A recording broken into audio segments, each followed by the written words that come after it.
এই ভিডিওতে দেখাবো লুক লাইক এই ভার্ব।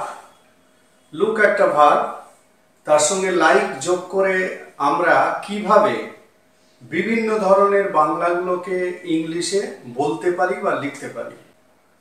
মোটামুটি 20 রকম উপায়ে লুক লাইককে বিভিন্ন বাংলা সেন্টেন্সের জন্য ব্যবহার করা যেতে পারে।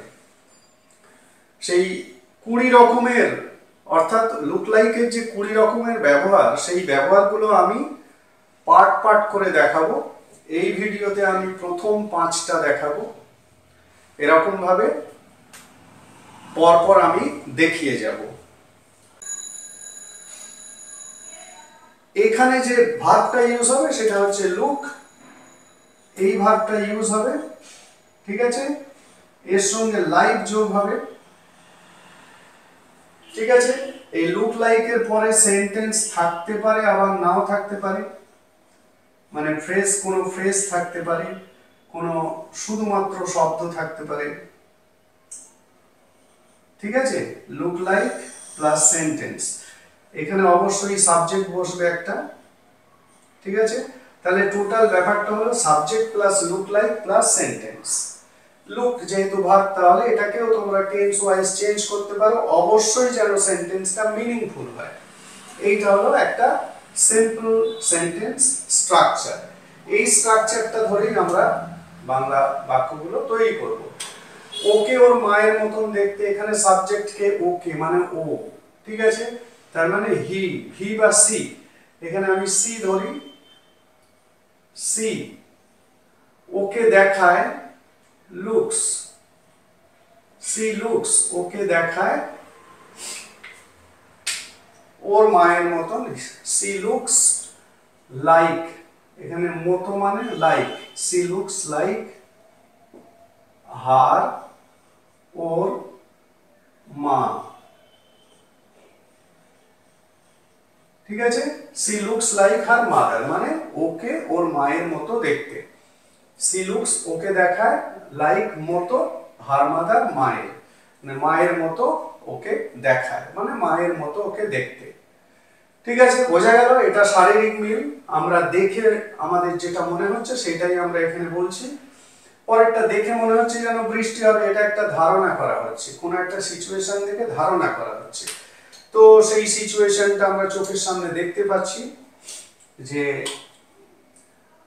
পরিস্থিতি দেখে বৃষ্টি হবে, তাহলে দেখে মনে হচ্ছে, কি দেখে মনে হচ্ছে মানে সাবজেক্ট এখানে বোঝা যাচ্ছে না, একটা ইম্পার্সোনাল সাবজেক্ট আমরা নিয়ে নিই, it, it looks like, it looks like, দেখে মনে হচ্ছে যেন, এইটুকু হলো বাংলা মানে ইট লুকস লাইক।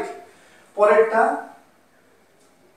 বৃষ্টি হবে, তার মানে it is, it is going to rain, it looks like it is going to rain, ঠিক আছে। বোঝা গেল? It looks like it is going to rain, it is going two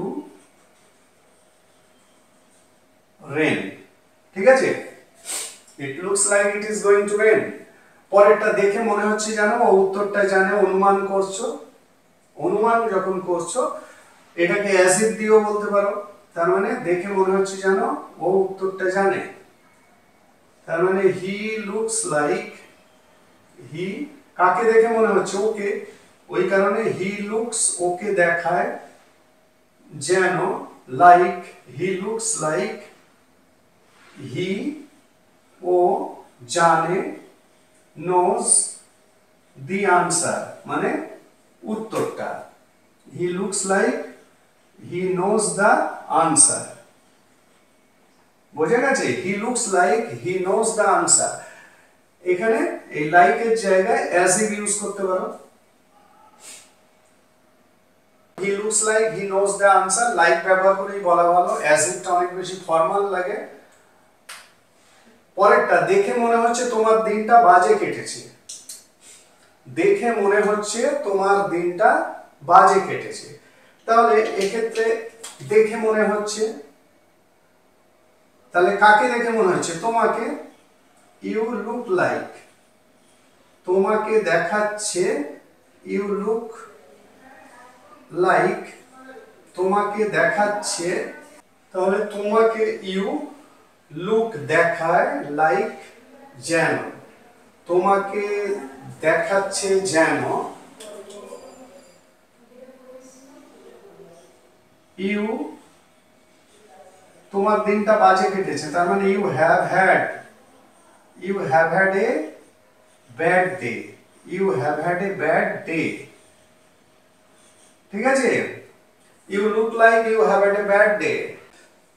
পরেরটা দেখে মনে হচ্ছে, এই ধারণাটাই সমাধান। এটা একটা ফিগারেটিভ, আমি আগেই বলেছি এটা দেখে মানে কি অনুভব করে, তার মানে দেখে মনে হচ্ছে এই ধারণাটাই সমাধান। দি আইডিয়া, তার মানে কি দেখে মনে হচ্ছে ধারণাটা, তাহলে আমি কি বলবো, দি আইডিয়া, প্রথমে the idea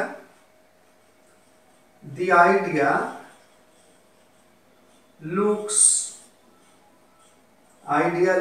like a solution. The idea looks like a solution. The idea looks like a solution. দেখে মনে হচ্ছে, মানে আইডিয়াটাকে দেখাচ্ছে যেন একটা সলিউশন, বা দেখে মনে হচ্ছে এই ধারণাটাই সমাধান। This idea looks like a solution.